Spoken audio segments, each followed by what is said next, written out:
All right, we want to open up. I know I haven't touched on your favorite holiday this week, but I'm going to touch on it today. A lot of your kids are probably, some of your kids are probably weeping about Santa Claus.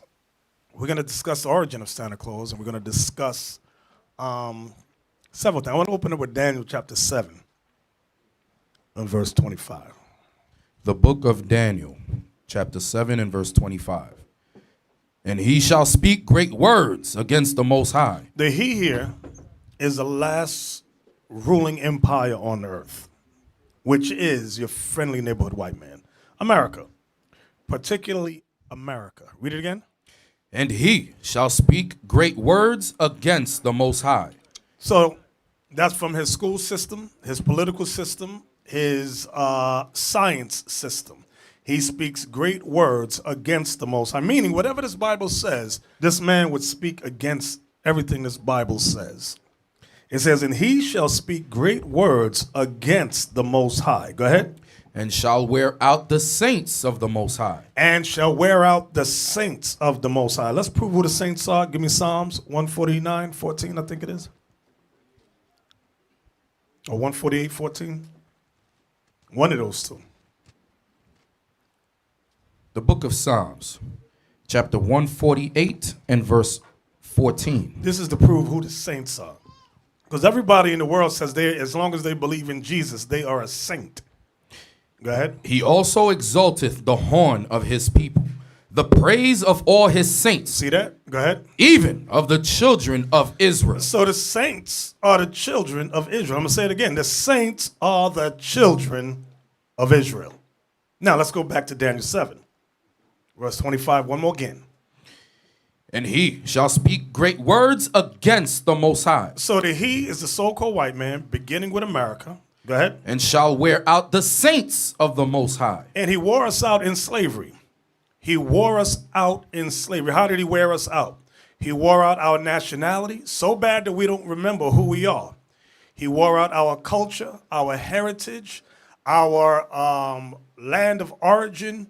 He wore us out economically. He wore us out financially. He wore us out in all means, by all means. Go ahead.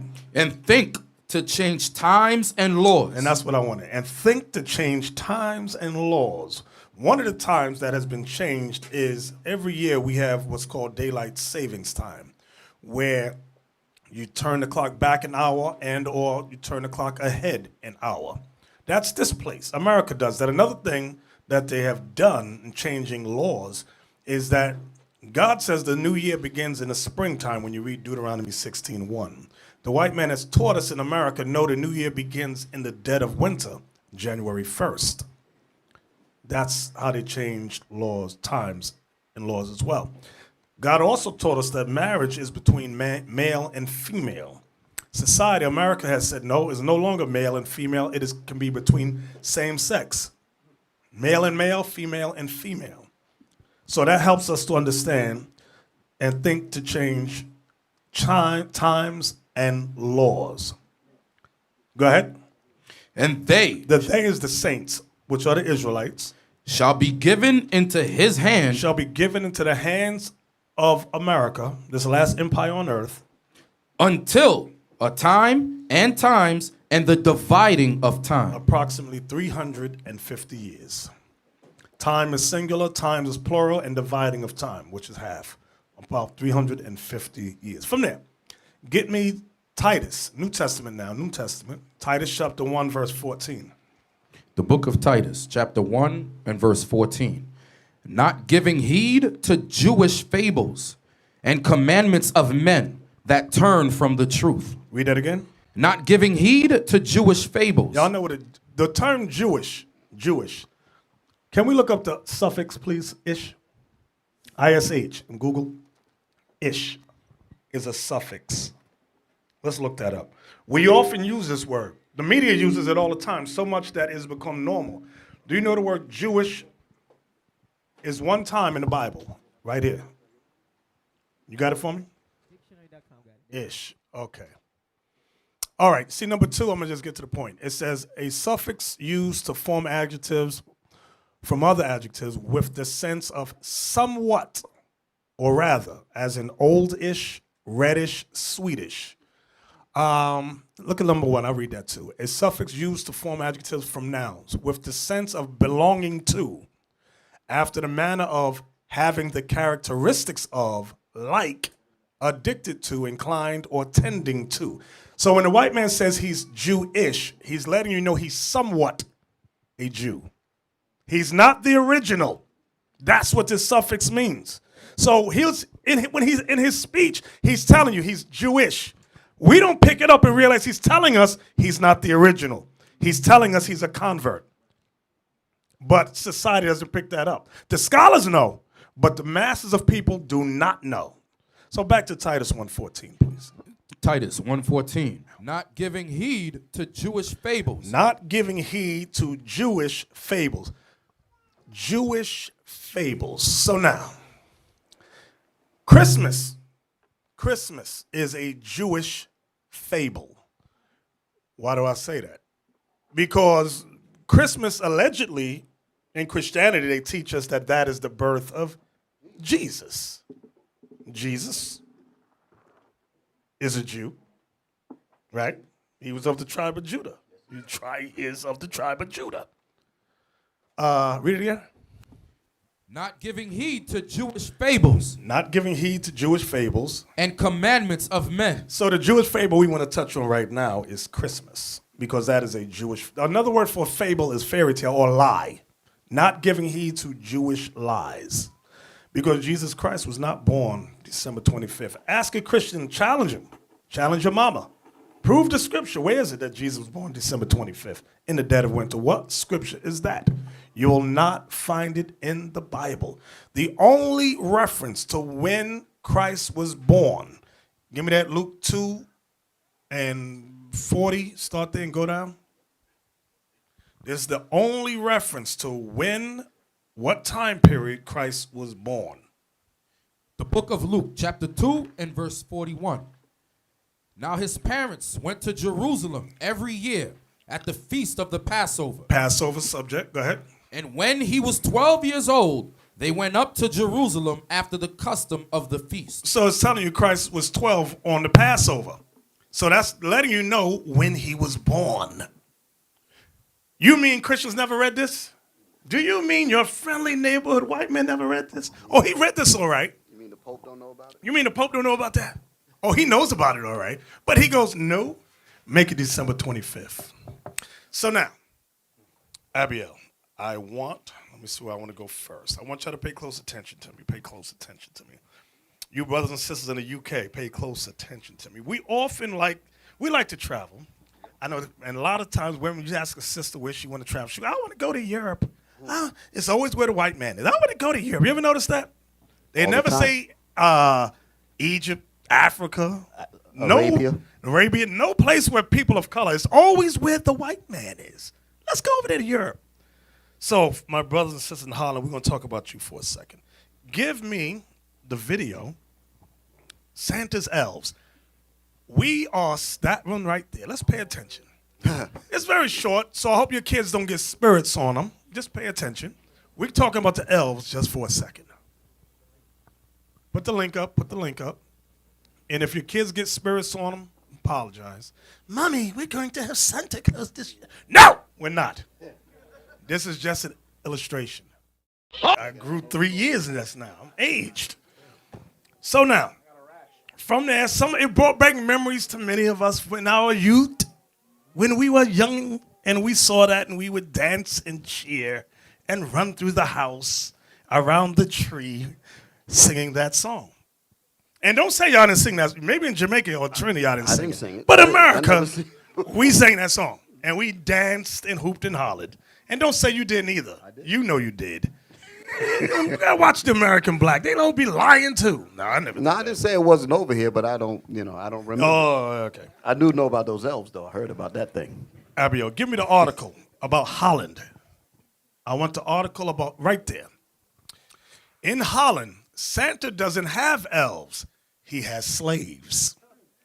So now, What I want y'all to know is that Christmas, so-called Christmas, became a national holiday in America in 1870. 1870, it became a national, listen to my words, a national holiday.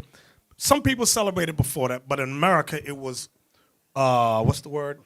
Officially nationalized as a official holiday. Now, some people, like for example, you know the Charles Dickens story? Charles Dickens wrote a book called A Christmas Carol. That was 1843. But the whole nation was not celebrating. Yes, certain people still celebrating, so that's why that book was written. However, this celebration is done in the Netherlands. It was national in 1810. Listen good to what I'm saying, 1810.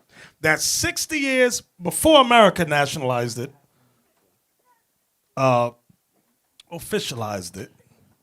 Holland, the Netherlands, was celebrating it already in 1810 with a more, listen to my words, a more historical outlook.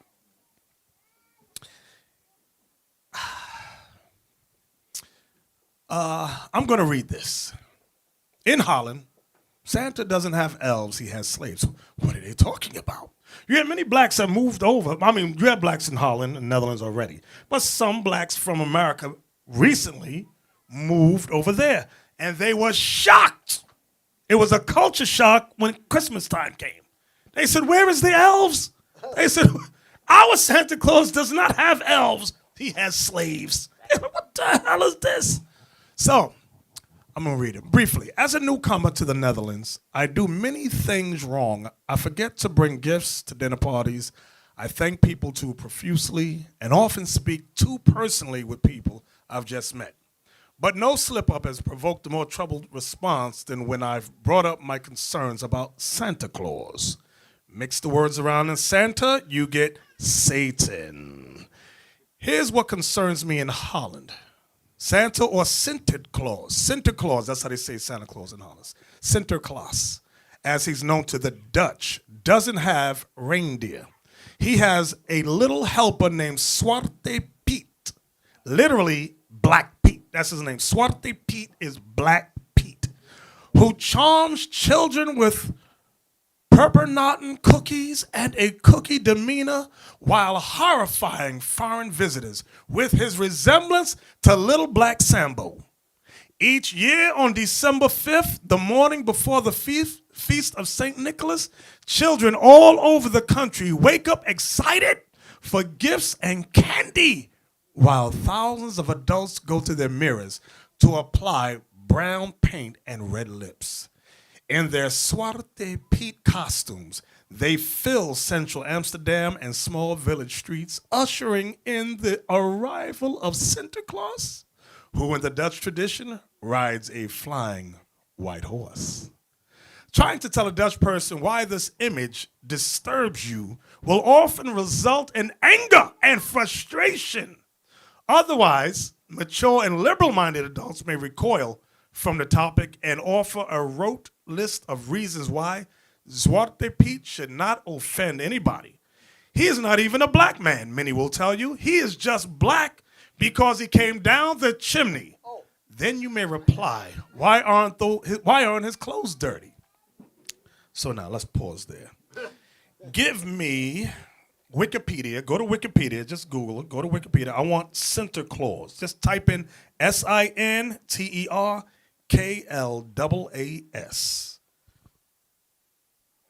Now, these are some more of your Jewish fables. Right there, 19th century. I'm just going to read this. This is about Santa Claus. Oh, first, let's go back up. I'm sorry. Go back up. Let's take a look at Santa Claus. I forgot. Okay, that's a photograph in 2009 of a man portraying Santa Claus. Now, what I want you to see is that he's still your favorite friendly neighborhood white man. He wears the Pope's Dagon hat. He rides a gray or white stallion. Now, scroll down. There's under Santa Claus, go down to Pete. This is an example of Zwarte Piet, which means Black Pete or Black Peter. Notice, I want you to look at the way he's dressed. The way he's dressed is historic. I'll touch that in a second. Go down. Okay, this is Santa Claus and his Zwarte Piet helpers arriving by steamboat from Spain. Go down. I said something, everybody just missed it. Right there. Can you blow that picture up right there? Notice Santa's helper, he's checking his list. It is a Swarte Piet illustration from the 1850 book, St. Nicholas Jean, I can't pronounce. Y'all from Holland, y'all online, y'all know what this is saying. St. Nicholas and his servant. So the servant would help him make toys, things of that nature. Once again, look how Black Pete is dressed. I want you to look at the clothing. Look at the Pope's hat on Santa Claus. You see, that's the Dagon that you read about in Judges about Samson. Remember the Philistines were worshiping the fish god Dagon, and he had a big hat on his head that had a fish's mouth. That's that hat. Okay, go back out of that. Now let's go to 19th century. Go down, scroll down. 19th century, I want to read this for y'all.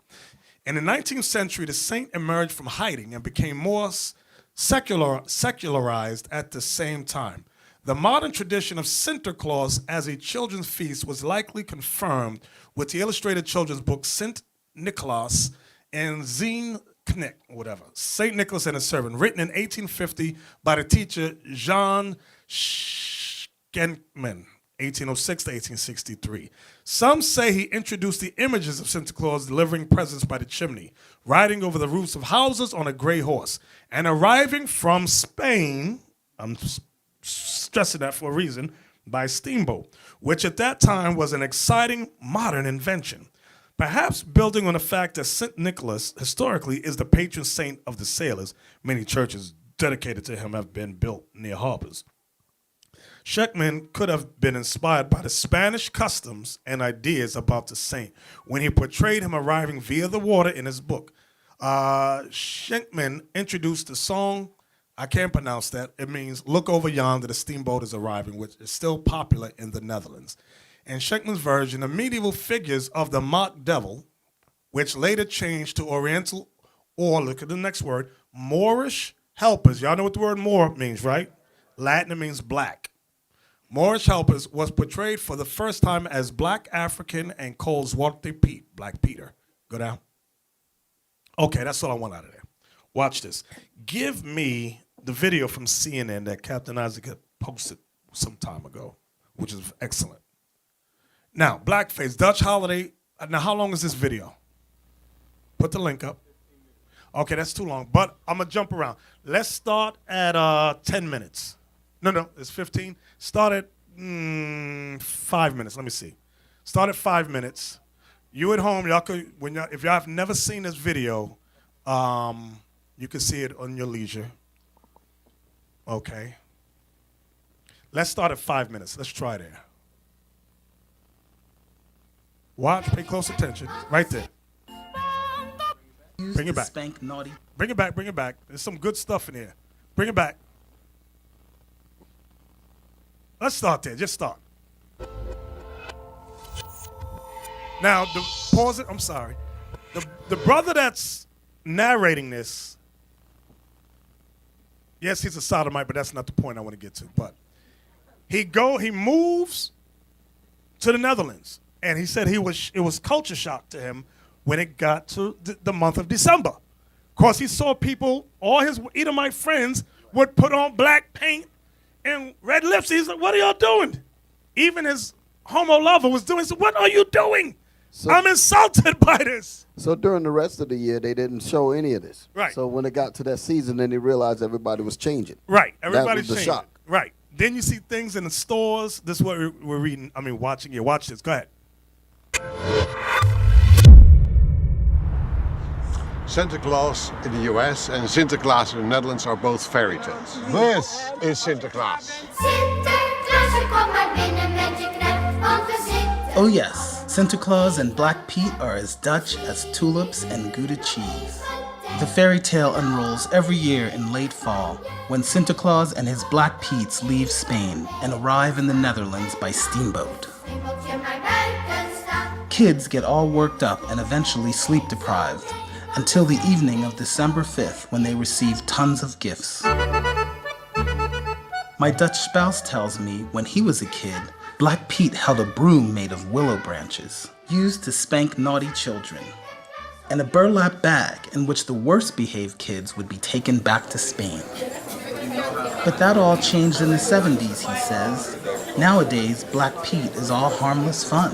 If you want to, you can see it as the slave, the bad guy that takes the children back to Spain. But do people not like Zwarte Piet? Oh no, they love them. People love Zwarte Piet. Yeah, because they give candy to the kids and they give the presents and they do funny So stuff. they don't see Zwarte Piet as bad. No. Other people do see it as bad, as discrimination, kind of that he's, I don't know, the slave of Sinterklaas. Or But the problem is, you focus too much on the bad stuff. That's why it sounds so bad. But as a kid, it's more like a party.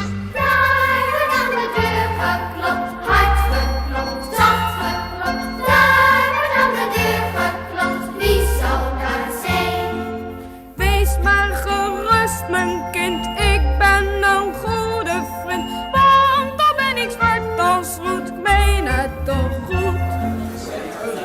I must say, looking at it from a girlfriend, it's a bit different. He looks still very nice. We're a different couple, He was just talking to you. but still the same Black person. couple now. Yeah. Now listen to this. See that devil? Listen to what he said. Okay, He's a demon. Yeah. My pa's in St. Nicholas. Wow. That's my dad.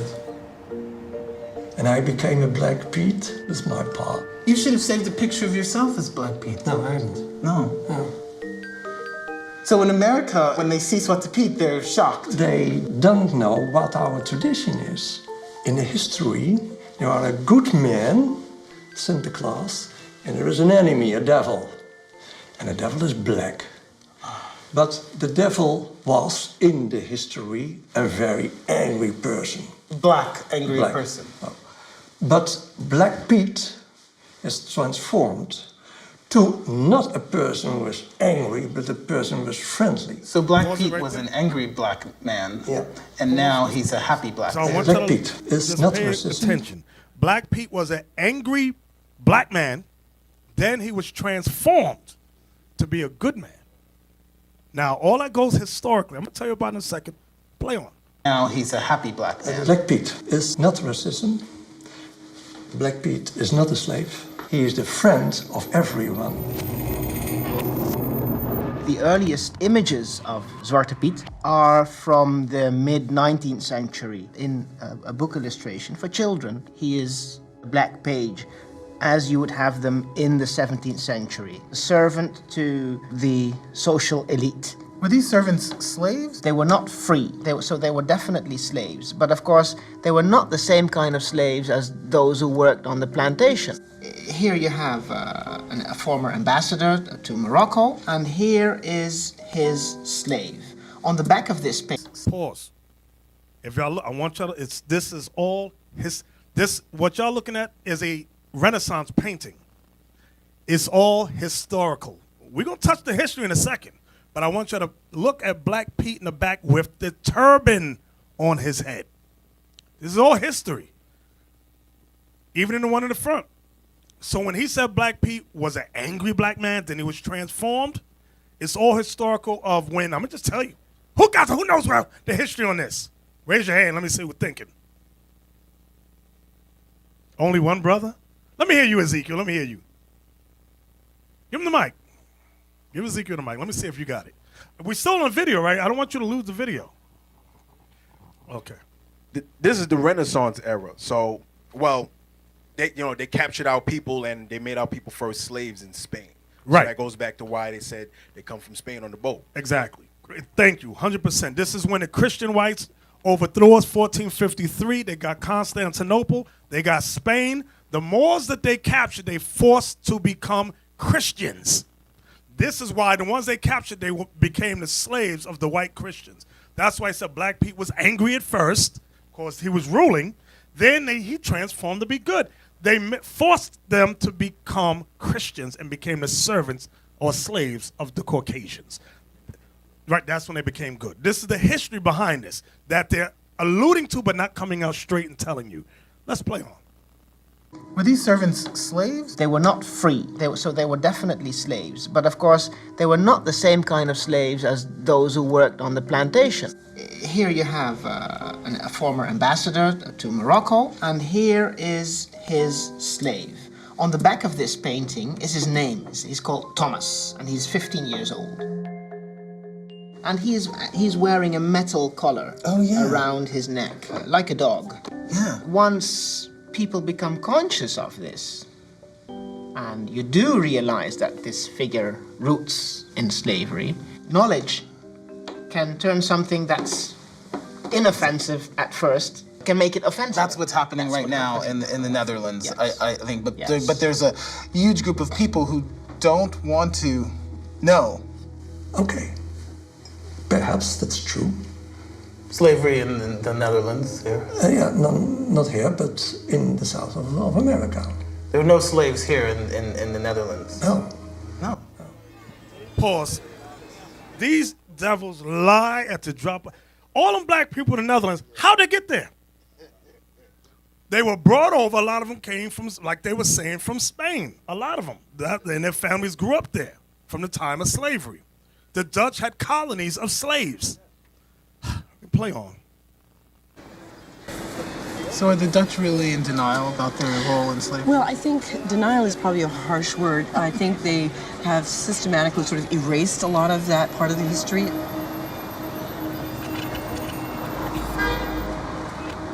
In 1863, when slavery was legally abolished here in the Netherlands, it really wasn't the end of slavery. Wait, the pause. owners... She says slavery was abolished in the Netherlands in 1863. So why was the Edomite just saying there was no slavery there? You see how they just lie? Go ahead, play. I'll try not to. Were compensated along with other colonial empires. So they were compensated, but the slaves weren't. Exactly. They were compensated and demanded that they be compensated for abolishing slavery. It's so upside down. It is. But the enslaved were required to work 10 more years, and when the 10 years was over, you can go now. That was all that you heard. The Dutch seem to have a short memory when it comes to their role in slavery. So the whites were compensated financially for slavery being abolished. Whites got reparations. Right. They got money. We apologize for abolishing slavery. Right, so we're and gonna gave pay them you. money. Then the blacks didn't get nothing. Go ahead, I'm sorry. In recent years, they've been inventing new ways to deny that Black Pete is a racist figure by saying he's only black because he went down the chimney. We want to keep the fairy tale Sinterklaas, and we have to adjust and listen to the voices in society. Black Pete, we call him nowadays Chimney Pete. Pete came down the chimney. And then, because he didn't wash himself, became black, and finally Sinterklaas said, go to a shower, as everybody knows we should wash ourselves. And we started to wash them. But if you are 100 years in a chimney, it's coming not off that easy. You'd go down the chimney, and apart from becoming black... And that turns your hair also curly. And yes. And your lips red, so your lips don't get black, your lips go red. No, they go red. Crazy. And the rest of your clothes stay perfectly clean. Yeah, play perfectly clean. How much of this is commercial? 100%? Of course! It's about selling as many gifts, as many items for children as you can.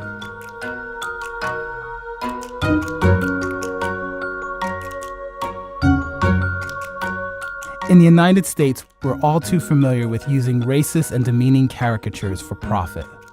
Blackface was wildly popular in entertainment and advertising starting in the mid-1800s. This was a clever way to dehumanize an entire race, fresh off the heels of slavery. I ain't drink nothing but water. These images are hard to forget. They have always made me feel less than human. I spent a lifetime fighting those feelings. And now I'm confronting them again. I can't imagine what it's like for Black people in the Netherlands to still be fighting this struggle. We went to Dordrecht, and there they have the national parade. So the Sinterklaas figure and his black-faced actors, show up. And we went to the square where the parade would end. Well, the cops said, hey, you guys need to move. They said, you've been told to leave already and you need to go now. And we were like, no, we have the right to stand here like everybody else. And before I knew it, I was on the ground. 5 of them were on me. They were hitting me in my kidneys, they were stomping me, they were pulling at my arms, and they dragged me through the street to an alleyway. And in the alleyway, they pepper sprayed me twice, and then they arrested me and they put me in a police station in a cell for 6 hours. That's not good. That is not a part of a fairy tale. And it is not a part of a children tradition. Whoever says, you know what, we should use kids as a shield not to talk about difficult issues, they're pretty much deluding themselves and thinking that that's the right way to go at it. Because kids are at the root of why it needs to change. I simply do not agree. This is a old children's tradition. Sinterklaas and Zwarte Piet, Black Piet. And it is not Green Piet or Brown Piet, it is Black Piet, so I cannot change that. My friends in the Dutch Antilles, they are very happy when they have Sinterklaas because they don't have to paint their faces. When I'm playing for Black Piet, I'm for days trying to get off the stuff on my face. Prime Minister. A Prime Minister. When we were in Gouda, hundreds of white people in blackface, and I was standing there. I didn't even have a shirt saying Zwarte Piet is racism. I was just standing there. But me standing there, and they walking past me and looking me in the eye, they know what they are doing is wrong. So I made them feel so uncomfortable that they had to get the cops, and the cops had to get me away.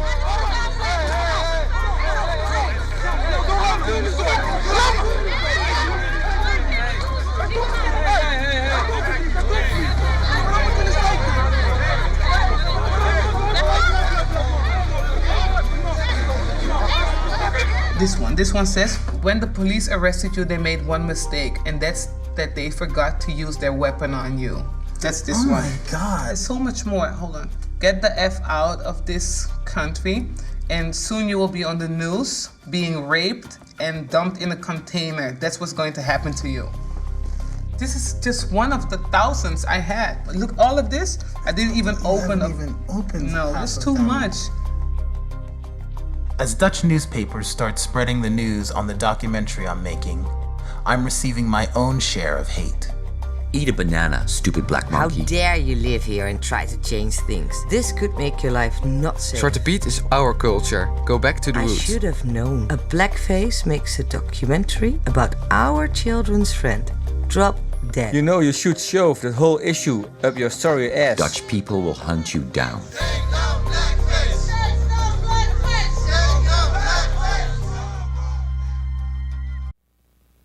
I was listening to some of the comments that the people are saying against the journalists that's exposing all of this. And the comments, some of the comments were, how dare you come here and disrupt our culture and what we're doing here. And earlier in the presentation of the video, there was a part where they said about Pete coming down the chimney. And they said that he was made black because of the smut that's inside the chimney. And then people began to challenge that by saying, well, why come his clothes weren't dirty as well? So this story, or the tale, has a lot of holes in it. But to show you how disciplined they are as far as keeping tradition, which is what these emails are saying, the same thing, how dare you change it, regardless if it's wrong or not. We understand that we must back it even in its wrongness, because it represents our solidarity in what we believe in. So they're not going to change their mind regardless, and they all agree with it. They all agree with it regardless of what facts you bring. And in addition to what you're saying, which is correct, the black people, our people that are in the Netherlands, what do they have a problem with celebrating Santa Claus, or is it Black Pete? It's only Black Pete. So if you change that whole lie into an elf, those black people will be happy. That's the evil behind the whole thing. They just don't want to be pointed out historically as a slave. But when we go through the scriptures, God says the entire thing is evil and is satanic. But our people have not woken up to that. Let's go back to the video. I'm invited to a family celebration.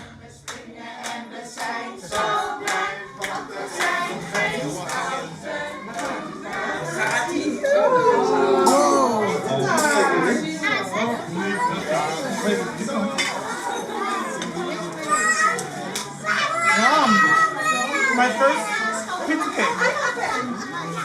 It's delicious. We all grew up with Santa Claus, and well, it's just one of the most happy days of the year for children. So it's our way of being a small child again.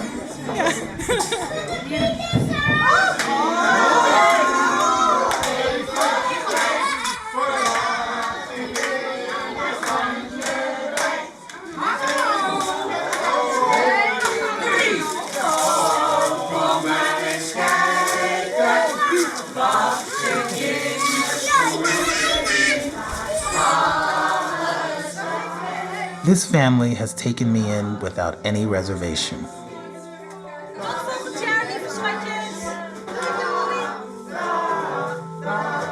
They're lovely people who don't seem to mean any harm.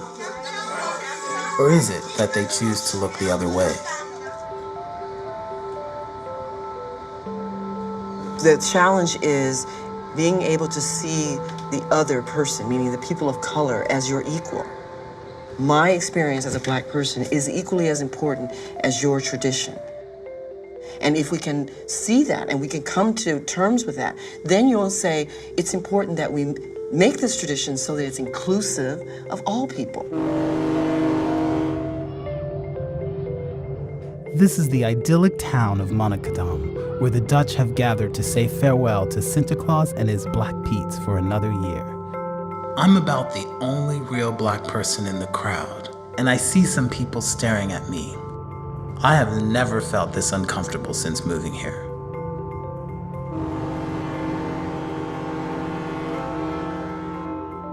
So the Black Pete's leave for Spain again. They're gone for another year. Standing here, I realize that the world will not stand for this much longer, and Black Pete will have to change.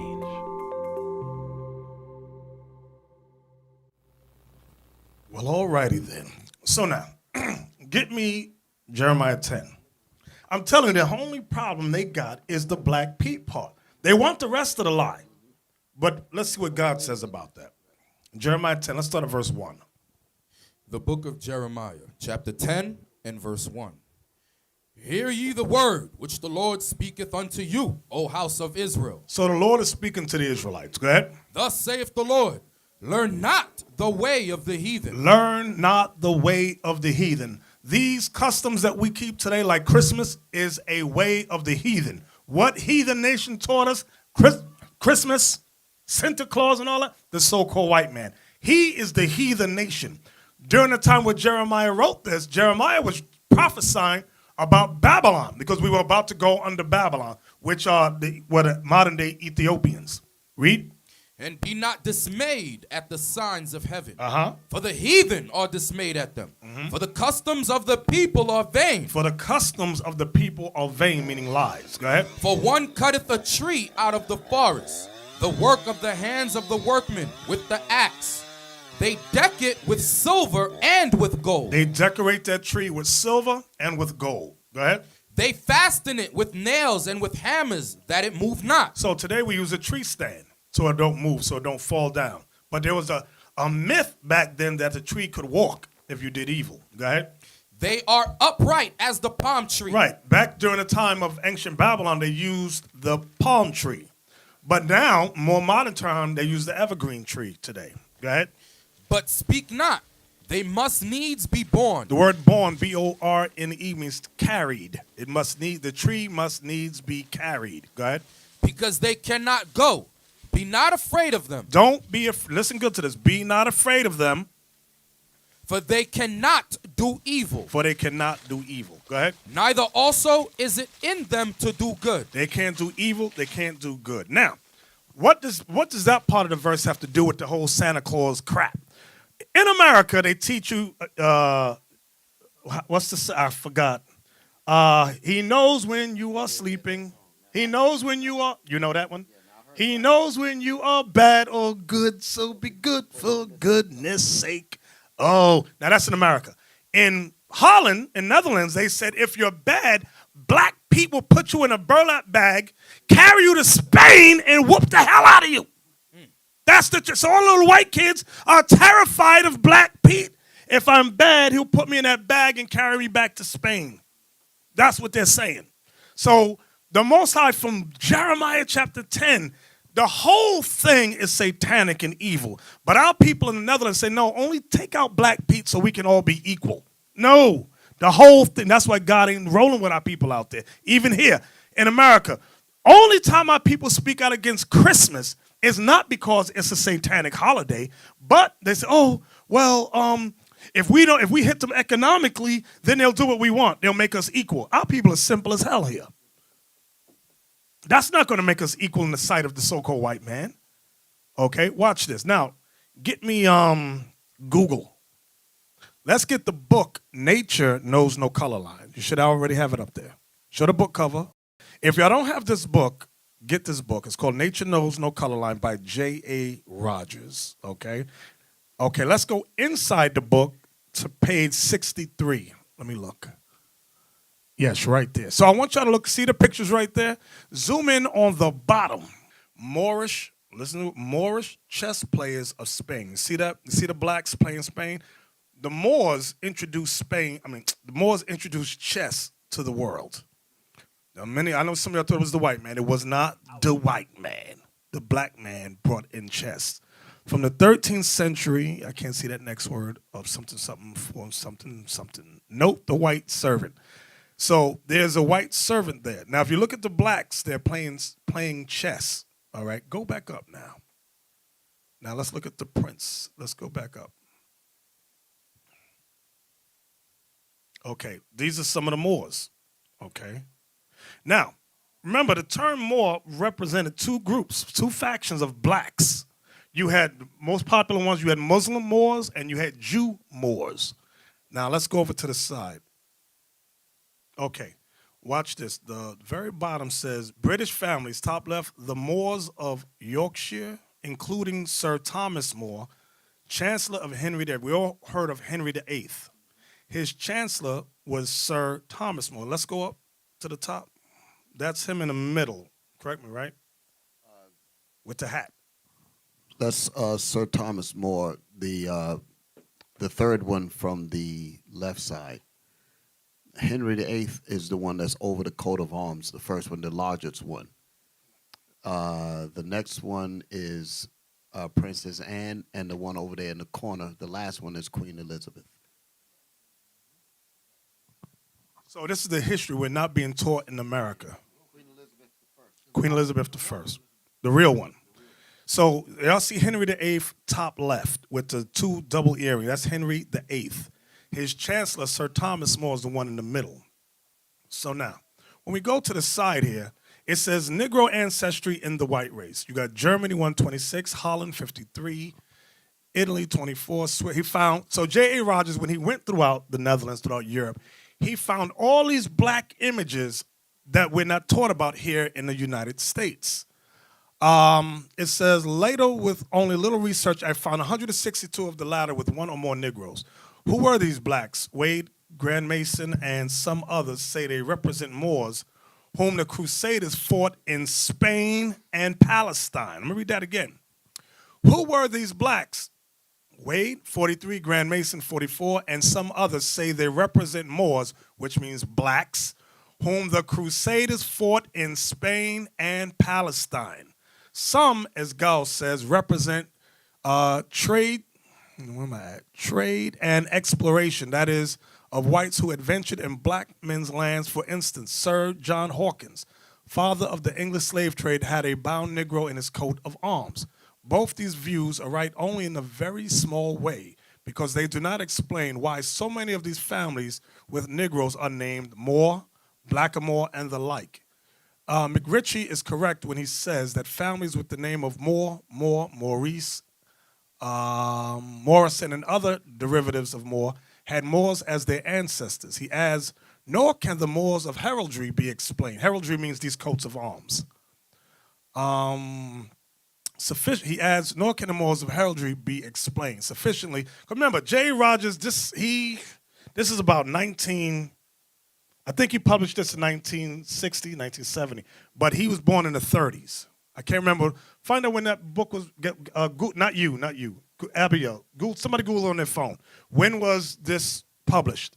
Okay, so I want you to look at these images. I'm going to read this part again. He adds, nor can the morals of heraldry be explained sufficiently on the theory that the founders of families bearing spurs in assisting Spaniards to now see that there we go. 1952, thank you. So this was published 1952, thank you. So now, pay close attention to that line I just read. He adds, nor can the morals of heraldry be explained sufficiently on the theory that the founders of families bearing Moors as supporters and Moors' heads as crests had won their spurs in assisting Spaniards to expel the Moor. Let's pause there for a second. So what happened? When the whites began to conquer, they got certain Moors to work with them to cast out the other blacks and or enslave them. It's the same thing the whites did in South America, same thing they did in Central America and North America. Divide and conquer. That's why you can pay a Negro $1. He'll do anything the white man says. All right, I was going to say something else, but I won't say that. All right. The bearing among ancient coats of arms is too common to admit this explanation, and a heraldic representation of a Moor or Negro man does not suggest Granada.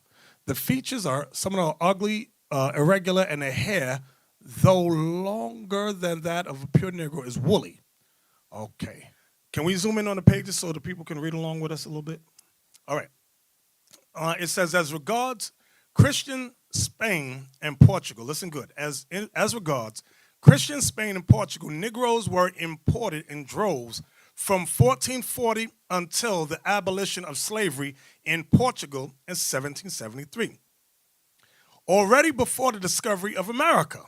So before America was discovered, slavery, we was being bought in Spain as slaves, Portugal. It says already, okay, let me read on. Several thousands of Negro slaves had been, what's that word, expatriated from Senegal, Guinea, and the Congo, and were working in Lisbon and Algarves. And so now, although he's naming that, use the words Negro and Senegal, these are Israelites, as we're going to read, as we're going to prove. The Catholic sovereigns were dealers. I'm going to read that again. The Catholic sovereigns were dealers in Negro slaves. I got to read that again. I know some of them got Catholic families. A lot of you Haitians. The Catholic sovereigns were dealers in Negro slaves. It was Christopher Columbus who went plundering in Negro slaves in Guinea before stealing Indian slaves in Cuba. Let me read that again, because they don't tell you that in school. It was Cristobal Columbus who went plundering in Negro slaves in Guinea before stealing Indian slaves in Cuba. Before the discovery of America, the Negroes already were cutting sugarcane in, what's that word? Andalusia. And in Seville, there was a municipal council of native Negroes with fraternal orders, kings and overseers. The Negro came first to the Indies from Spain. Wait a minute. Let me read that whole sentence again. The Negro came first to the Indies, talking about the Caribbean islands, from Spain, not from Africa.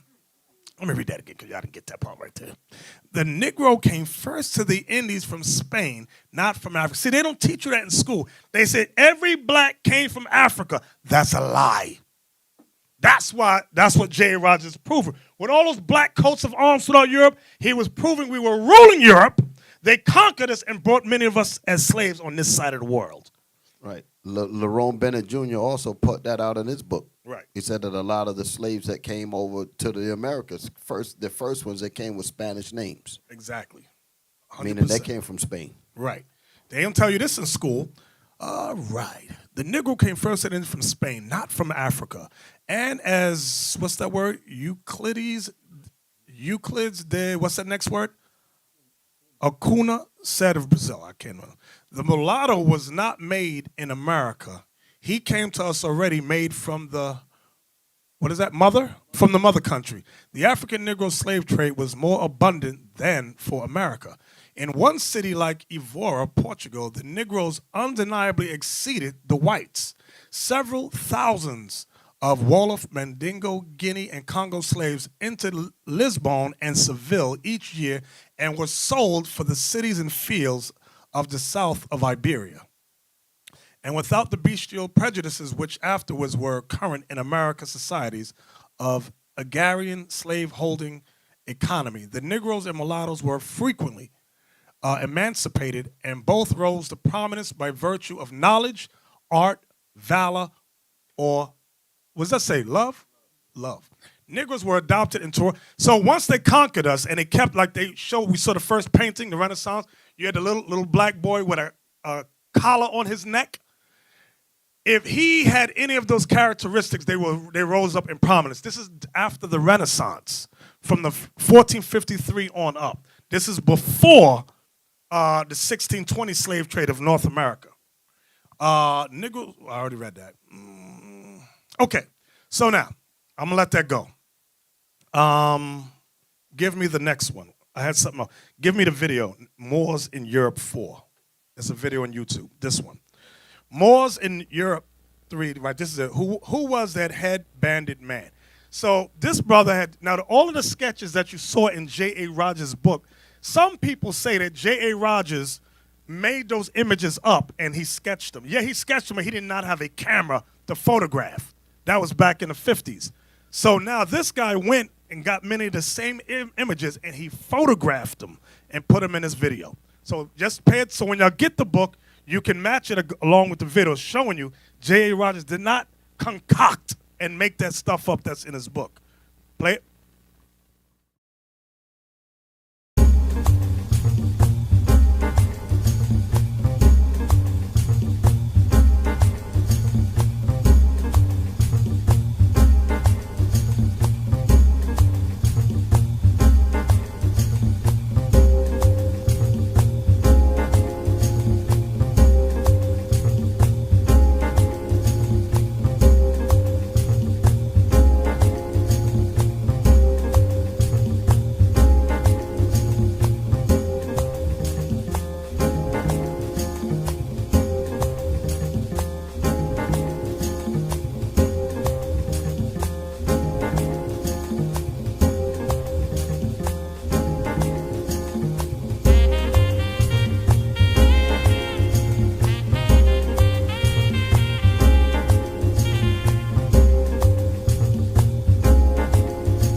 This isn't all from Spain. Some of these coats of arms are from Britain, Germany, Russia, France, Poland. We're going to read this. We rule the earth. This is what the white man has kept secret for all these 400 years from us. Tell y'all all come from Africa. You a bunch of monkeys, jungle bunnies. Y'all have no history. Read on anyway. We're moving right along. And we go, okay. Right. They try to cover up their history about the destruction of Jerusalem in 70 AD. And out of that history, you had a lot of Israelites that fled down into the interiors of Africa. I'm sorry, I forgot something. We read earlier that we were ruling in Spain and Palestine. Right. We read that tonight. We sure it just did. popped out of my head. We were ruling Palestine. That was our homeland. And in some of the history, in some of the history records, you read about the parts where Israel that wanted to stay in Jerusalem and secure it. When the Romans came in, they took a lot of Israel into Rome and made slaves out of them in the arenas. Okay, and in 193 AD was Septimius Severus and the gladiators that was ruling that was with him. They rose up and overthrew the whole Roman Empire. Those were the gladiators. Like when you watch that movie Gladiator, that movie itself illustrates that section of the history. That's why they named him Septimius. That was a black man. Okay. Watch this. Give me Revelation chapter 11, verse 7. Let me show you what God says about what we just been discovering. The book of Revelation, chapter 11 and verse 7. Okay. Revelation 11, 7 down is about the two witnesses. The two witnesses is not talking about two guys. The two witnesses in Revelation 7 is talking about the two kingdoms, Judah and Israel. So let's start at verse 7. Verse 7. And when they shall have finished their testimony, the beast that ascendeth out of the bottomless pit shall make war against them, and shall overcome them, and kill them. Now I wanted that verse for a reason. And when they shall have finished their testimony, they are the two witnesses, Judah and Israel. The beast that ascended out of the bottomless pit. Hold on, let's get me Revelation 12 and 3 about this beast. The book of Revelation, chapter 12 and verse 3. And there appeared another wonder in heaven, and behold, a great red dragon. The great red dragon represents Esau, according to Genesis 25:25. The first came out red all over like a hairy garment. Go ahead. Having 7 heads and 10 horns, and 7 crowns upon his heads. Now, some Christians get thrown off because it says dragon. Well, it says dragon, brother. It means it's a literal dragon. No, it's not a literal dragon. That's a similitude. Like when you read, give me this, here's the proof. Job 30, I think it's verse 29, where Job's talking about them, his friends, his brothers.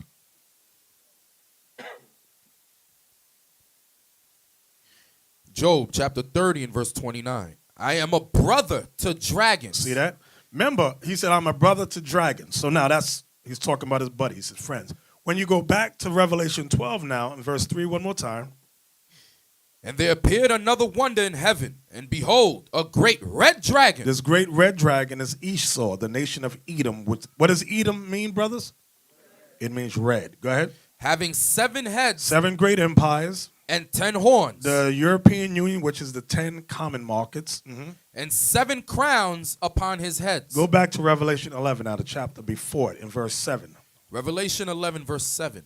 And when they shall have finished their testimony, the beast that ascendeth out of the bottomless pit. Talk about Europe. Go ahead. Shall make war against them. Shall make war against them. And shall overcome them and kill them. And kill them. Now let's see if this is a literal kill or spiritual kill. Go ahead. And their dead bodies shall lie in the street of the great city, which spiritually is called Sodom and Egypt, where also our Lord was crucified. This great city is talking about the United States of America. Read verse 8 again. And their dead bodies shall lie in the street of the great city, which spiritually, go ahead, is called Sodom. Why is this place spiritually called Sodom? Because they promote homosexuality, same-sex marriage. Go ahead. And Egypt. And Egypt. Why? Because in ancient Egypt, you had the 12 tribes of Israel in slavery. Here in America, you got the 12 tribes of Israel here in slavery. Go ahead. Where also our Lord was crucified. Now, Christ was literally crucified in Jerusalem. He wasn't literally crucified here, so what does that mean? His image and his teachings were crucified, meaning put to death. They destroyed his image and his teachings. Go ahead. And they of the people and Now listen to this verse. And they of the people and kindreds and tongues and nations. Meaning, remember, in America, you got all nations here. That's what it means. And they of the people and kindreds and tongues and nations, go ahead, shall see their dead bodies 3 days and a half, and shall not suffer their dead bodies to be put in graves. We weren't put in graves because we were not literally dead. We're spiritually dead. Just like the verse above it, which spiritually is called Sodom and Egypt, where also our Lord was crucified. And they of the people and kindreds and tongues and nations shall see their dead bodies 3 days and a half, meaning 350 years, like we just read earlier. Daniel 7, verse 25. Remember we read that? Hold that. Some of you forgot. Hold that. Get Daniel 7:25 again. Daniel chapter 7, verse 25. And he shall speak great words against the Most High, and shall wear out the saints of the Most High, and think to change times and laws, and they shall be given into his hand. We shall be given into his hand as slaves. Go ahead. Until a time and times and the dividing of time. 350 years. Now when we go back to Revelation 11 and verse 9 again. Verse 9. And they of the people and kindreds and tongues and nations shall see their dead bodies 3 days and a half. The 3 days and a half is going back to the times, and dividing of times, which is 350 years. Go ahead. And shall not suffer their dead bodies to be put in graves. Because we're not literally dead, we're spiritually dead. Watch the next verse. And they that dwell upon the earth shall rejoice over them and make merry. Read that again. And they that dwell upon the earth shall rejoice over them. When the beast, which is the white man, conquered us, it says they rejoice over the images that we just saw with them holding a flag. The whole Santa Claus in Holland, that's a rejoicing over us. With Black Pete, we conquered the blacks. We conquered them. Read it again. And they that dwell upon the earth shall rejoice over them and make merry. Merry Christmas is about the conquering of the blacks, the Israelites. That's what it's about. Read it again. And they that dwell upon the earth shall rejoice over them and make merry, and shall send gifts one to another. At one time, the gifts was you and I. We were the gifts they gave one to another. Today is chocolate and candy and Transformer toys. They just changed it. That's all they did. But the whole celebration was about us being conquered. The proof is in Holland. Because some of us get so ignorant. No, it's about elves. It ain't about no damn elves. They changed that to keep us asleep. The whole celebration is our destruction. Read it again. And they that dwell upon the earth shall rejoice over them and make merry, and shall send gifts one to another. Because these two prophets... The two prophets is the kingdom of Judah and the kingdom of Israel. Go ahead. Tormented them that dwelt on the earth. How did we torment them? We had them in slavery. That's how we tormented them. We didn't play with the so-called white man. Their scholars know this history. We today have been dumbed down. They say the Americans are the dumbest of all people. The American public. That's why in Europe they say these people in America don't know nothing. Like the things they were talking about in Holland, those whites in America over here, the regular whites don't know nothing. They go, what are you talking about? Santa Claus ain't about it. They go, yes, it is. Go ahead. Yeah, Elder, and what proof that is Black Pete? Because the tale that they used to say over there is that if the kids and them do something wrong, Black Pete gonna torment them. He gonna come and take them back to Spain. Right. Proving that goes back to the history that say that we tormented them. Exactly. All right, so we used to torment them. They used to scare their kids, telling their kids, listen, Black Pete gonna come for you if you misbehave. You understand? Because they always had that fear, because we saw the picture early on. They was our servants. Right. All right. That's why when you read it, read the verse again. Read it again. Verse 10. And they that dwell upon the earth shall rejoice over them and make merry, and shall send gifts one to another. Read it again. Because these two... Read it again from the top. And they that dwell upon the earth... It's talking about the nations. It's talking about Edom. Read on. ...shall rejoice over them. They shall rejoice after what? Over who? Over the Israelites. Over our forefathers that was in Spain. Why?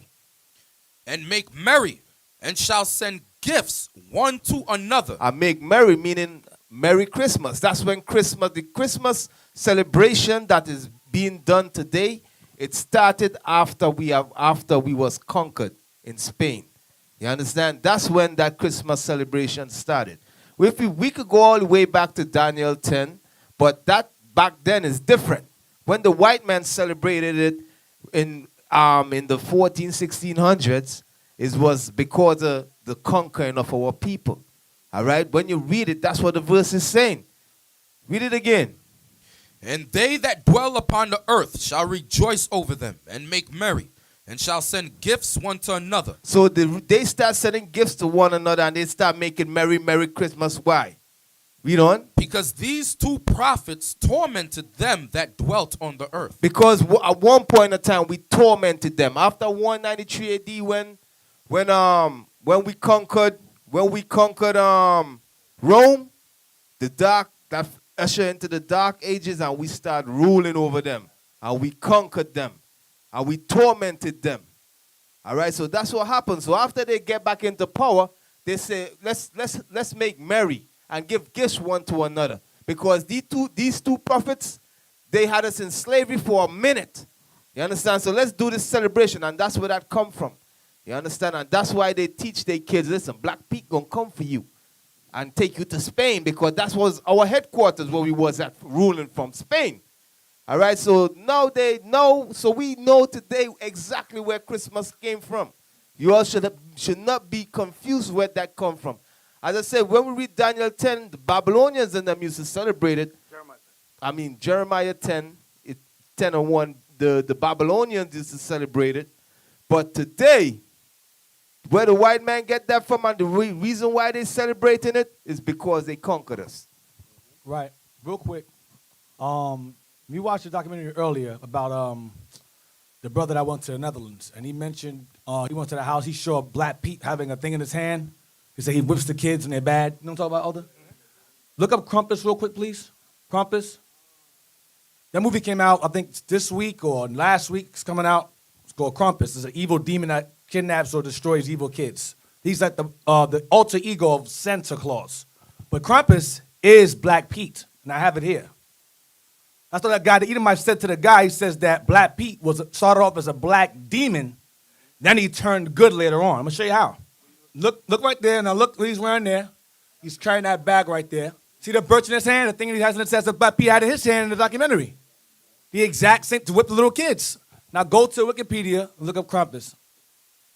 Okay, read that. It says Krampus, right here. It says, although Krampus appears in many variations, most share some common physical characteristics. He is hairy, usually brown or black, and has cloven hooves and horns of a goat. His long pointed tongue lolls out. That goes to the Edomite said that he started off as a devil. An angry black man. It says Krampus carries chains, thought to symbolize the binding of the devil, which is he's a slave. It says he thrashes the chains for dramatic effect. The chains are sometimes accompanied with bells. That goes back to yokes around our neck with the bells. Yeah, go down. It says the birch branches he beat kids with are replaced with the whip in some representations. Sometimes Krampus appears with a sack or wash tub strapped to his back. This is called a card of evil for evil children, blah, blah, blah, to the point. It says some of the older versions make mention of naughty children being put in the bag and being taken. This part of the legend refers to the times that the Moors raided the European coast as far as Iceland to abduct the local people into slavery. This quality can be found in other companions of St. Nicholas, such as Zwart Piet. So Krampus is Zwart Piet. That's what we tormented them in Revelation 11. We took their kids and put them in slavery and brought them back over there, as far as Iceland, because we were overthrowing the Edomites. And they said, he's a demon. Then when they conquered us, he became a good black man. He became a good black boy when they conquered us. So he started off. So they made us Christians. Right, made us Christians. So he started off as that black demon with the horns. So we overthrew them in Spain. Scary niggas is gonna kill us. These evil demons and gave us that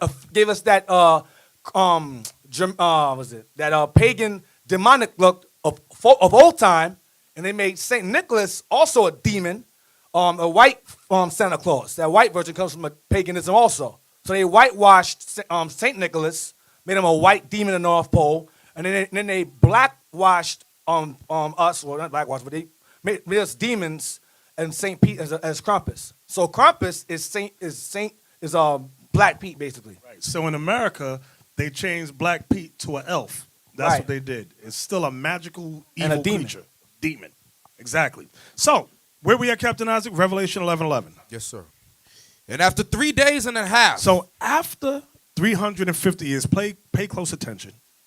After 3 days and a half, the spirit of life from God entered into them. The spirit of life from God entered into them, meaning we'll start to wake up and remember that we are the Israelites. Go ahead. And they stood upon their feet. We're in the beginning stages now trying to stand upon our feet. Go ahead. And great fear fell upon them which saw them. So as the nations see us standing up as Israelites, servants of the one true God, the Bible says great fear shall fall upon the nations. Because the nations know that once we wake up, Christ is soon to make his second coming. They're not afraid of Black Lives Matter. They're not afraid of that. Donald Trump showed you that when a Negro went up in his meeting. Black Lives Matter went in, what's the old Edomite's name? The old guy with the white hair. What's his name? He's running for president. Bernie Sanders, thank you. Black Lives Matter went and Bernie Sanders, they took over the mic. So they said, we're going to do the same thing to Donald Trump. Donald Trump said, okay, y'all go ahead and try that. Negroes went up in there, they got the beats down. They got beat down and cast out. So our people say, well, listen, let's hit them economically. Let's not celebrate Christmas. They trying to get solidarity by hitting Esau economically, but we must do it through the word of God. We're not supposed to celebrate Christmas, not because we're trying to offend Esau economically, but because the one true God says don't celebrate it, according to Jeremiah 10, 1-5. That's when the power will come. Now, back to verse 11, one more time. And after 3 days and a half, the spirit of life from God entered into them. And they stood upon their feet, and great fear fell upon them which saw them. Give me 1 Kings 8:47, saying the same thing. Solomon in his prayer, he saw prophetically Israel waking up. Watch what he says. 1 Kings chapter 8, verse 47. Yet, if they shall bethink themselves. Bethink themselves meaning remember who you are. Go ahead. In the land whither they were carried captives. In the land whither we were carried captives. Go ahead. And repent. And what? And repent. See, that's one word a lot of our people don't want to do. We don't want to repent. We want to be equal to the so-called white man. God's not talking about us being equal. I want all y'all to understand that. Hold that. Give me Deuteronomy 7:6. God, the Most High God, y'all read this Bible? He's not talking about us being equal to the other nations at all. That's your vain imagination. This is what the Most High says. Deuteronomy chapter 7 and verse 6. For thou art an holy people unto the Lord thy God. The Lord thy God hath chosen thee to be a special people unto himself, above all people that are upon the face of the earth. So God is not talking about equality. The Bible, you will not find God saying, I want you to be equal to the nations. That is democracy, democratic lies. Now, the black woman in the CNN documentary, she says, take away black people because we all want equality. That's not what, now that might, to your ears, you go, oh, that sounds good. That's not the plan of the Most High. His plan is to set us on top of all races. That's where the root of the word racism is race. Meaning it is a race of power. Every nation is racing for power. Nobody, listen good, there's no such thing as equality amongst the nation. You think the Chinese want to be equal with us or anybody? The Chinese is in a race for world domination. The Arabs are in a race for world domination. That's what racism is about. The word race itself identifies competition. Now, go back to 1 Kings chapter 8:47. 1 Kings chapter 8 verse 47. Yet, if they shall bethink themselves in the land whither they were carried captives. That's what Revelation 11 was saying. And after 3.5 days, the spirit of life from God shall enter into them. Meaning, remembering that who we are, that we're the Israelites. Go ahead. And repent and make supplication unto thee in the land of them that carried them captives, saying, we have sinned and have done perversely. We have committed wickedness. And so return unto thee with all their heart, and with all their soul. That's the only reason we were conquered, because we sinned against the one true God. It's not that the white man was more powerful than us. No, not at all. We sinned. The Most High took his spirit from us. Go ahead. In the land of their enemies. In the land of what? Their enemies. Go ahead. Which led them away captive, and pray unto thee toward their land, which thou gavest unto their fathers. That's why when we stand and do the prayer, we always face Jerusalem, because Solomon prophesied that we must do that. Go ahead. The city which thou hast chosen, and the house which I have built for thy name. Then hear thou their prayers and their supplication in heaven, thy dwelling place, and maintain their cause. See that? We want the Most High to maintain our cause, meaning we want God to be with us. He says he's only going to maintain our cause if we repent and bethink ourselves. He said, then I'll be with you. Give me Hosea 3 and 4. This goes back to what Deacon Laba was saying about images. The book of Hosea, chapter 3 and verse 4. For the children of Israel shall abide many days without a king. Without a king. And without a prince. And without a sacrifice. And without an image. And without an ephod. And without teraphim. Afterward shall the children of Israel return and seek the Lord their God and David their king. Read that one more time. For the children of Israel shall abide many days without a king. And without a prince. And without a sacrifice. And without an image. That's the part I wanted. We shall abide many days without an image. And this is what as we're waking up, we're trying, the Most High is revealing to us our ancient images of what us ruling, how we dress, things of that nature, what the Bible is saying. He's restoring that to us. Image is very important. So when you hear certain Israelites say, oh no, you're not supposed to have any images. They don't know the Bible. And they hate the black image of Christ and the angels. I'm going to tell you straight. That's what they hate. And they are against that. They say no images. The Bible says we always had images. And that's why it says here that we would abide many days without an image. Hold on. Give me that in 1 Maccabees 3:48. Watch this. The book of 1 Maccabees, chapter 3, verse 48. And laid open the book of the law, wherein the heathen had sought to paint the likeness of their images. The heathen took our book and painted their images in our books. That's when they started conquering us. So what good would it be if the biblical patriarchs, matriarchs were white? Why would the white man think or need to paint them white if they were already white? Does that make any sense? No. The images in our Bible, in our records, were black images. That's why the heathen painted the likeness of their images in our records. So now go back to Hosea 3 and 4 one more time. Hosea chapter 3 and verse 4. For the children of Israel shall abide many days without a king, and without a prince, and without a sacrifice, and without an image, and without an ephod, and without teraphim. Afterward shall the children of Israel return. Afterward shall the children of Israel return. Return to what? Return to the knowledge of who we are.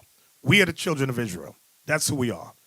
The term, I always tell you the term Moor. You have groups of blacks today saying, we're Moor, we're Moors, we're Moors. That simply means black. That's not identifying a race. The racial name for us is Israelites, not Moors. Muslim is a religion. Christianity is a religion. Israel is our race. That's our identity. That is our nationality. That's what God is saying here. Read it again. Afterward shall the children of Israel return and seek the Lord their God. That's what we're doing now. That's what we read in 1 Kings 8. That's what we read in Revelation 11:11 in a similitude. Go ahead. And David their king. When it says David their king, because you got some dumb Israel saying we're supposed to look through the earth looking for King David. When it says David their king, it's talking about Christ, because Christ came from the lineage of David. Can we prove that? Give me that in Acts. It might be chapter 3, chapter 2. 29 and 30. Acts chapter 2. Because people were asking Peter and them about King David. Watch what he says about King David. So some of you in here might secretly be looking for David. You hold your breath. When you find King David, you let me know. The book of Acts, chapter 2, verse 29. Men and brethren, let me freely speak unto you of the patriarch David. Patriarch means forefather. of the forefather David. Go ahead. That he is both dead and buried. That he is both dead and buried. Go ahead. And his sepulture is with us unto this day. And his tomb is over here. Go ahead. Therefore, being a prophet, and knowing that God had sworn with an oath to him. Because David was a prophet. King David was a prophet. Therefore, being a prophet, and knowing that God has sworn with an oath. Go ahead. That of the fruit of his loins. That of the fruit of King David's loins. According to the flesh. According to the spirit. Did it say spirit? The flesh. According to the flesh. Wait. Go back to the word loins. Do y'all know what the word loins makes reference to in that verse? What? Penis. Penis. Penis. Read verse 30 again. Therefore, being a prophet, and knowing that God had sworn with an oath to him, that of the fruit of his loins. The word fruit. What is the word? What is the fruit that comes from your penis? Sperm, semen. Christians get stupid as hell. Oh no, I'm off my ears. I can't hear that. You're an idiot. That's why they talk about Mary had a little lamb. That's why they talk about immaculate deception. Because they refuse to accept the scripture. Read it again, 30. Therefore, being a prophet, and knowing that God had sworn with an oath to him, that of the fruit of his loins. Of the sperm of his penis. According to the flesh. So it ain't spiritual talk. Peter says, according to the flesh. Go ahead. He would raise up Christ to sit on his throne. Proving there is no immaculate conception. Everybody understand that? If y'all confused, because it says, according to the flesh, Christ would raise up Christ to sit on his throne. So back to Hosea now. Go back to Hosea now. It was 3 and verse 5. Verse 5. Hosea chapter 3 and verse 5. Afterward shall the children of Israel return and seek the Lord their God, and David their king. Meaning Christ. Go ahead. And shall fear the Lord and his goodness in the latter days. And we're living in the latter days now. So Hosea was in the spirit of the Lord. He said in the latter days, this is what's going to happen. So many people, when the Christians say ignore the Old Testament, you know there's many prophecies that have not been fulfilled yet, like the one we just read. The one in Kings has not been fulfilled yet. We're in the midst of it now. We're in the midst of prophecy now, okay? From there, give me Deuteronomy 28. So when the nations rejoiced over us and made merry and gave gifts one to another, because these two prophets, meaning Judah and Israel, tormented them, goes back to what we're reading here. Deuteronomy 28. Give me verse 32. Deuteronomy 28, verse 32. Thy sons and thy daughters shall be given unto another people. So in the 1400s, 1453 began the conquest. Understand, the Renaissance era began around 1453. They conquered Constantinople. They conquered us in Spain. They conquered us in Rome. They said, don't call them by their biblical name. Call these groups Moors. What does that mean? Black. Let's call them the blacks. That's it. They conquered. That's when they began to conquer us. Read again.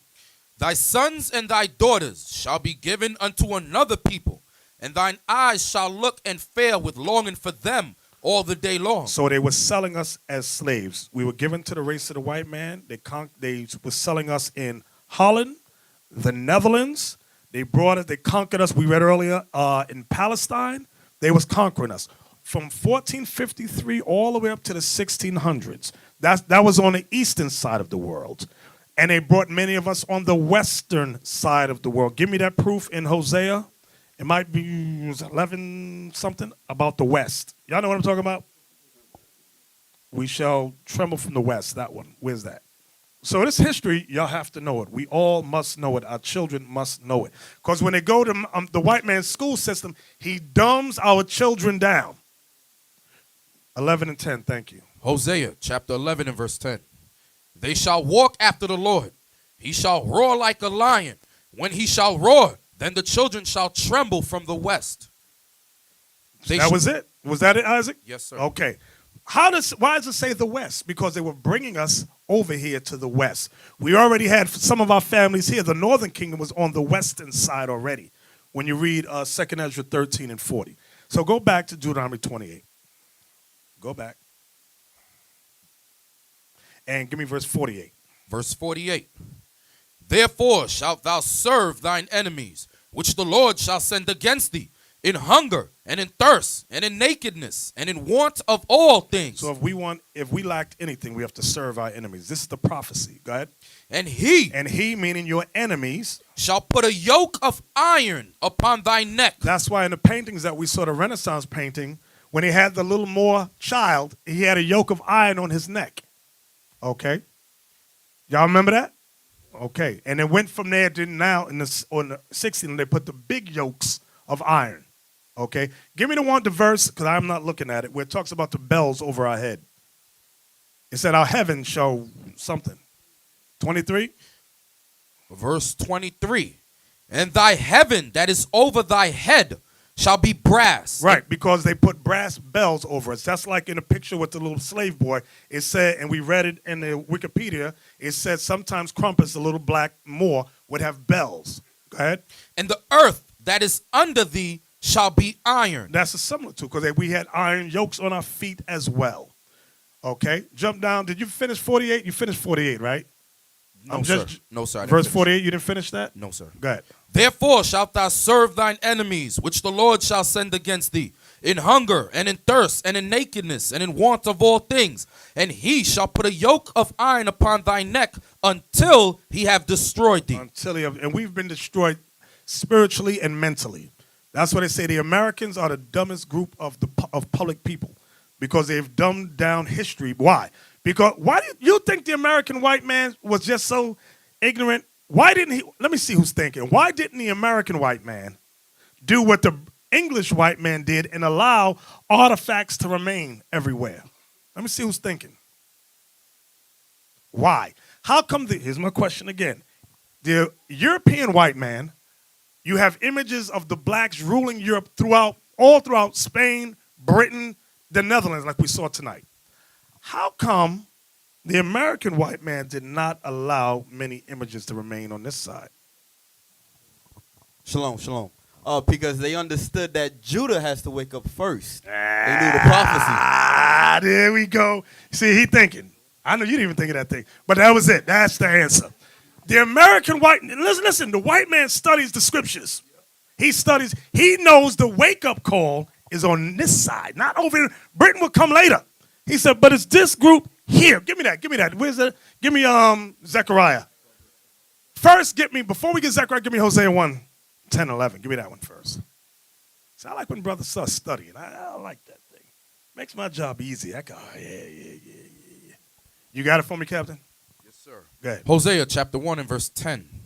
Yet the number of the children of Israel shall be as the sand of the sea, which cannot be measured nor numbered. So don't worry about, the white man outnumbered. The Bible says the white man does not outnumber us.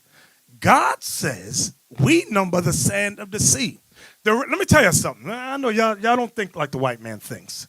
The white man says, because you ask a black man how many numbers, what's the word? Demographics of blacks in this city and that city. And they go, oh, well, we're only like 50,000 or 1 million here. Da, da, da. God says we number the sand of the sea. So this is what the white man's plan. This is what he did.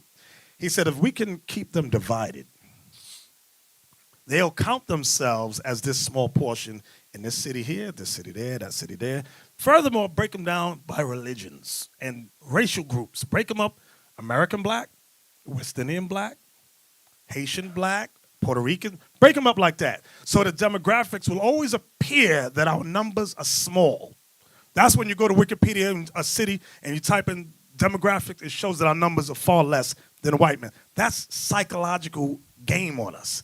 Read what God said one more time. Hold it. And in addition to that, they give you the name minorities. Thank you. Very good. Exactly. That's the psychological icing on the cake that you just mentioned. Right. Read. Yet the number of the children of Israel shall be as the sand of the sea, which cannot be measured nor numbered. God says we cannot be measured or numbered. Go ahead. And it shall come to pass that in the place where it was said unto them. This is what I wanted. This is the proof. That in the place where it was said unto them. Ye are not my people. Ye are not my people. There. Wait. Let's examine that. You got to know how they did that. How did they say we're not God's people? By changing our nationality. when they call you African American, West Indian American, Puerto Rican, Dominican, that's them saying you're not God's people. They changed your racial identity. Go ahead. There it shall be. Wait, you see the word there? There, meaning in the place where this happened. Go ahead. There it shall be said unto them, ye are the sons of the living God. Now, where did that happen? Here in America. This is where the truth sprang out of here. It didn't spring out of Britain. The white man knew that the truth would come. Give me that in Zechariah 12:6. Watch this. Zechariah chapter 12. I'm guessing. Is that what I want? Verse 7. No. Zechariah 2:6. The one that says, ho, ho.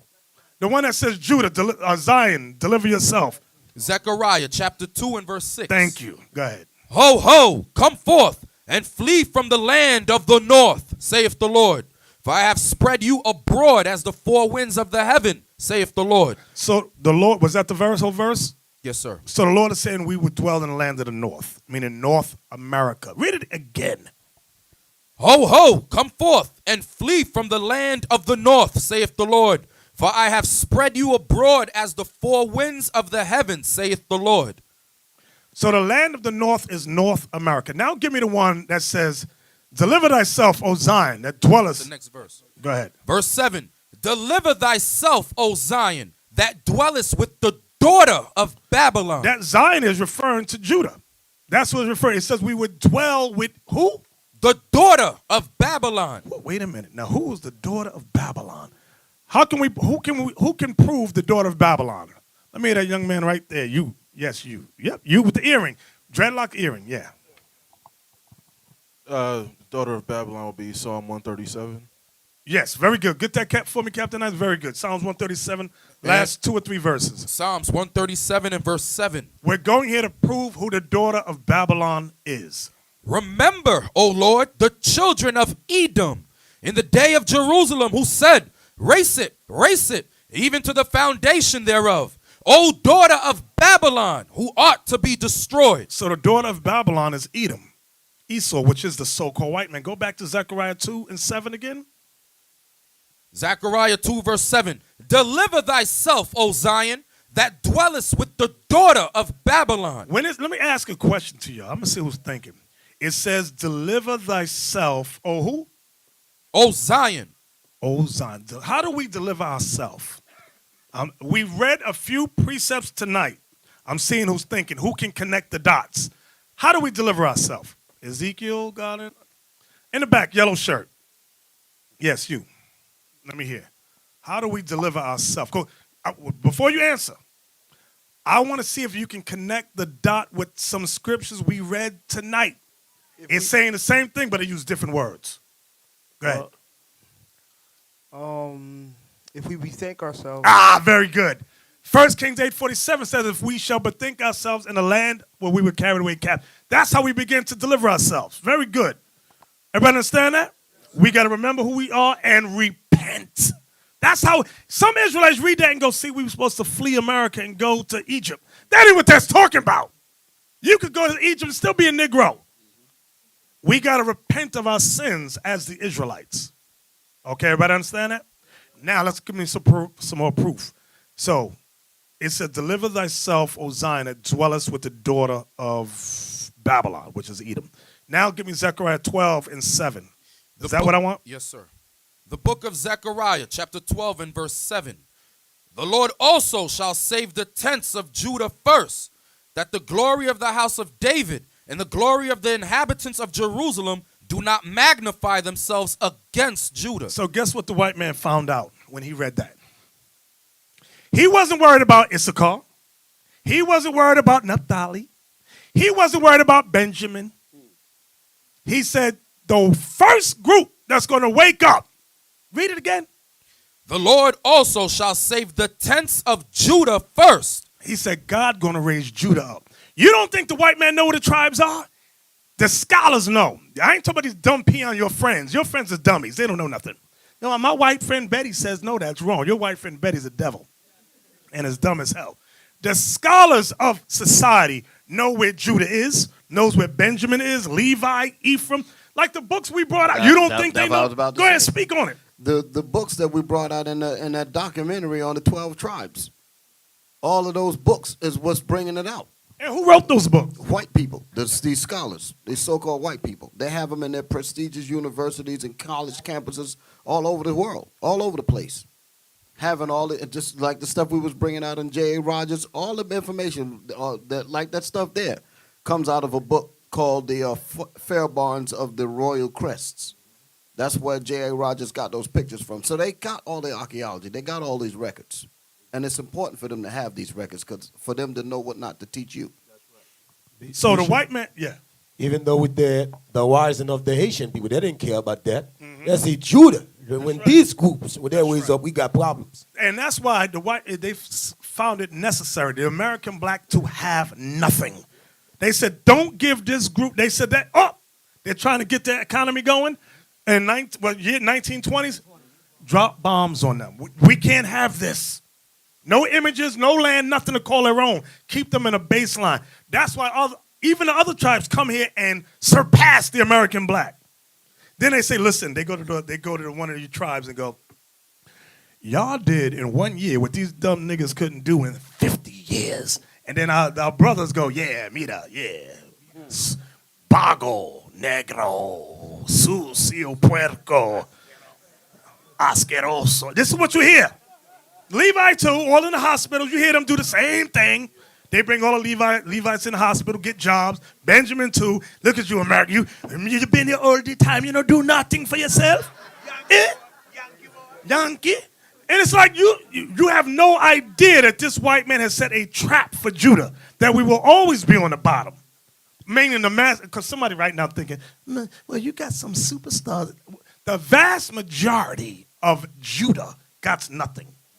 And it's not because Judah's bums and lazy. That ain't it. There's so much red tape to keep us down, you make your head spin. The white man know what he's doing. He said, that tribe right there, keep them down. Don't let them rise up and do nothing. Because that's the tribe Christ came from.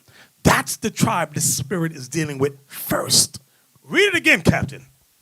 Zechariah 12, verse 7. The Lord also shall save the tents of Judah first, that the glory of the house of David and the glory of the inhabitants of Jerusalem do not magnify themselves against Judah. He says, I'm going to raise Judah first so that the other tribes don't magnify themselves against Judah. Because why would they do that? Because the white man has twerked inside the minds of the other tribes, you're better than them. That's what is happening. So Mosai said, no, raise them first. I'm going to raise Judah first. Okay? That's what we look at in the video today from Vice News. You see Israelites in Peru. But they weren't raised up first. They came about late 60s on up. And I was telling Gedaliah, the head guy came through New York City. Okay? You have Israelite camps everywhere, and that was because Judah went out teaching.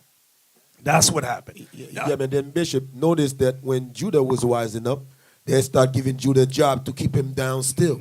And, a lot of black brothers start raising up. Then Esau will give him job to bring him back again. Bring him back to your white states. Exactly. So the big mouth Judites, they gave checks and jobs to quiet them. They said yes and that. They know just like Christ. Christ didn't come from high class. He said he was raised up in Nazareth. And they said, can anything good come out of Nazareth? Because it was a ghetto. It was a slum. Okay? So, give me back to Deuteronomy 28. Give me back there. Verse 36. Thank you. The Lord shall bring thee and thy king which thou shalt set over thee unto a nation which neither thou nor thy fathers have known. Now I'm going to show you what that's going with. A lot of times when you ask Christians what does that mean, they'll go to the precept about Zedekiah, about Babylon. But it's going beyond that. Remember what Moses is talking about, the last days. That's what he's really going with. We had many kings set up over us. When you look at the Dark Ages, like what we read in Spain, you don't think there was a king, we had a king with us in Spain? You don't think we had a king in Palestine? You don't think we had a king in Poland and Italy and Russia? We had kings over us. And when they got conquered, those kings went into captivity. Even the kings we had over it, like we read about, it said Guinea, it read about Senegal, it said the Congo. We had kings in Africa as well. Those kings was conquered and enslaved and brought over too. Brought out through America and Britain. Okay? Read it one more time. The Lord shall bring thee and thy king, which thou shalt set over thee, unto a nation which neither thou nor thy fathers have known. That's this white man over here. So what y'all need to do when you're reading this, expand your mind. Because you may read, I know a lot of times brothers like to research and we can read what's the word called? Commentaries on what the scholars say about these particular verses. And it will always end with Babylon. It ends there, or it might go to Rome and it ends there. But now what happened after Rome? Because like Deacon Yawasop was bringing out, we overthrew Rome in 193 AD. What happened? And ushered in the Dark Ages. What happened biblically with our kings and our sons and our daughters and our mothers and fathers? Moses is explaining right there. Read it one more time. The Lord shall bring thee and thy king, which thou shalt set over thee, unto a nation which neither thou nor thy fathers have known. And there shalt thou serve other gods, wood and stone. We serve other gods, wood and stone. Like the biggest god we serve, wood and stone, is Christianity, followed by Islam. Okay, so now the Most High brought us down to nothing. We have nothing. And believe me, when he conquered, I'm going to show you what this white man think. Would it be wise to bring, because remember, when you read the book, Give Me Babylon and Timbuktu, you got it? Give me the part about what we had when we was the group that was in Africa. It said artisans and architects. I'm going to show y'all something. Okay, what page you want to get at? Page 90. Now, I want y'all to listen. And the reason I want y'all to listen to this is because many times America dumbed us down when it comes to our people in Africa. They say we were dumb, we had no intelligence, we were unga bungas running around with grass skirts and javelins. But watch what it says in this book. From Babylon Timbuktu, page 90. The black Jews had an advantage over the African tribes. They carried their culture, history, laws, and written records with them. This assured them a constant precedent for the development of a higher social organization. So now he's talking about the black Jews in Africa. What about the black Jew Moors? Do you, for example, the Moors that built up Russia, when you look at the architecture alone throughout Europe, I'm talking about the Byzantine architecture. Can you pull up some of those? They look like ice cream cones. Do you know scholars and draftsmen say that this architecture cannot be replicated, cannot be duplicated? They don't know how this was done. The intricacies of it. Show me some more. Show me some more. Okay, y'all see how intricate it all looks? They said they don't know how they did it. They don't know how they did it. So do you think that the people that did this, the Moors that did this, was it ignorant, dumb people? You've got to be kidding me. Now let's go back to from Babylon to Timbuktu. Let's continue reading on. You're in that last paragraph right there, right? Because of the development. Wait, where are you? I don't know where you're page 90, the last paragraph. Okay. Because of the development of a higher social organization, because of the stability of the black Jewish culture, the Jews are not absorbed into the monotonous population. In fact, the Jews absorbed some of the native tribes. The Jews made use of every opportunity. They were an industrious and skillful people. In the Jewish Ghanaian states were found kings, princes. That's in Ghana. Go ahead. Princes, governors, generals, secretaries, treasurers, revenue agents, judges, architects, engineers, doctors, historians, language interpreters, mathematicians, jewelers, sculptors, masons, carpenters, painters of art, goldsmiths, leather workers, potters, armorers, saddlers, blacksmiths, agriculturalists, etc. So, notice what I want y'all to see right there. These people, I'm talking about the upper echelon. Now, this was, although he's identifying Ghana here, remember you have blacks in Spain, Britain, Poland, Russia. Remember, in order, if you, I want you to think for a second. Think. If you were the slave master of a ship, would you keep, how many slaves fit on a ship? Give me a number. Okay, let's say 300.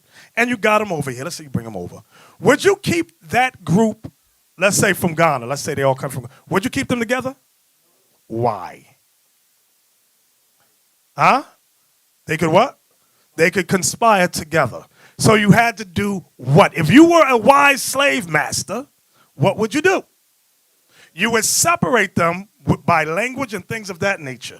You would not, and especially the real smart ones, don't, because they will do what? They'll cause an uprising. So you said, listen, these real smart ones here, cut the what's that when you can't speak? They cut something? Take your tongue out. This is the things they did.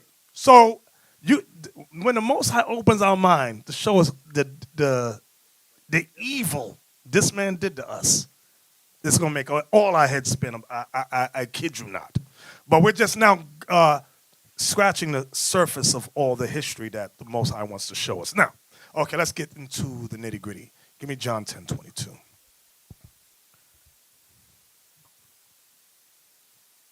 Oh, I'm sorry. Did we finish Deuteronomy 28:68? No, we didn't. Read that for me. I'm sorry. I didn't write none of this down. I'm just going off the hip. Deuteronomy 28, verse 68. And the Lord shall bring thee into Egypt again with... The word Egypt means bondage.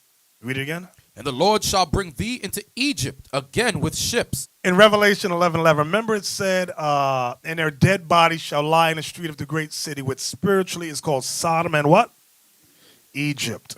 That's saying the same thing here in Deuteronomy 28:60. Read that again. And the Lord shall bring thee into Egypt again. So the Egypt is spiritually called Egypt, like we read in Revelation 11:11. Read it again. And the Lord shall bring thee into Egypt again with ships. With what? Ships. You know, I always check commentators what Esau writes about verses like that. You know, many commentators never comment on that verse. I read somewhere that Jehovah's Witness said, oh, this is talking about when Rome conquered the Israelites and put them on slave ships. It goes beyond that. Read that again. And the Lord shall... And Rome didn't conquer all 12 tribes and put them on slave ships. Go ahead. And the Lord shall bring thee into Egypt again with ships, by the way whereof I spake unto thee. Thou shalt see it no more again. And there ye shall be sold unto your enemies for bondmen and bondwomen, and no man shall buy you. Meaning no man shall redeem us. So, with that, we went into captivity. 1 Kings chapter 8, Solomon prophesied about that same thing and said they must bethink themselves in the land of their enemies and do what? Repent. That's what he prophesied that we must do. John, the Revelator, saw in Revelation 11:11 that we would stand upon our feet and great fear would fall upon them which saw us. Us purchasing this building here is just the beginning of standing on our feet. This is just the beginning. It's going beyond just being on a corner preaching. That's good. That's the foundation. We're going to always do that. But now we're going to start making moves in society to help our people. This is what I want you to understand. Now, give me John 10:22. The book of John, chapter 10, verse 22. And it was at Jerusalem, the feast of the dedication, and it was winter. And Jesus walked in the temple in Solomon's porch. You know, you ask a Christian to explain that, they can't. Christians cannot ask them what is the feast of dedication that Christ celebrated, that he kept. Christians cannot answer it. That's why you can only find that first and foremost in the books called the Apocrypha, which is in the book of Maccabees. Okay, what you got, Aithan? Okay, come on. Aithan got something for us. Yeah, it says here. This is page 110, Babylon Timbuktu. It says the Moors were known for more than just conquest. The Moors. Now remember the word Moors just means blacks. Go ahead. While the remaining part of Europe was in a state of ignorance, the Spanish people took advantage of the knowledge of the black Moors. During the Moorish rule, many other capitals of Europe were mere hamlets, but Cordova, the capital of Spain, was a booming city. It is said that after dark, one could... Wait. The remaining part of Europe that was in ignorance was the Caucasus Mountains of Georgia, Russia. That's what I wanted to say. Read the verse again, the whole paragraph. The Moors were known for more than just conquest. While the remaining part of Europe was in a state of ignorance, the Spanish people took advantage of the knowledge of the black Moors. During the Moorish rule, many other capitals of Europe were mere hamlets, but Cordova, the capital of Spain, was a booming city. It is said that after dark, one could walk many miles in Cordova and never pass through a street not lighted by public lights. When a person walked out after dark in London, he had to carry a candle or lantern with him to illuminate his path and had to wear high shoes to walk through the thick mud that often covered the roads. Jump to the point. It says, the palace of the Moorish sultan or caliph was far greater in beauty, comfort, and wealth than any of the castles of the medieval kings. The Moors used extremely highly polished marble in their construction. The sides of the walls were patiently carved, and the floors were made with various decorations called mosaics. It said that the Moors were masters in mosaic work. Get to the point. The Moors were wearing silks, linens, cotton cloth. Wait, look at that. See that second, the third, go down, down. See that? It says the Arabs and Moor were known not only for their handicraft, but also for their science. The reason I wanted you to look, it's separating Arabs from Moors. Right. So, because many times you ask our people, who are the Moors, they say Arabs. Mm-hmm. Two different groups of people, two different races. One more. Page 119, real quick. Just one more. This is Look at the bottom. I like this. It says they established, what's that word? Oh, academies and universities for the rich. For the rich. And there are many free schools, elders. See Schools. There were excellent libraries. So when y'all be thinking, oh, the Moors was just some ignorant, them black people was just dumb, you had, go ahead, Aitan. Page 119. Yeah, buildings. I'm going to get there right now. Page 119. When they was enslaved, when they were being persecuted during the Roman and Arab persecution, show what they did. This is page 119.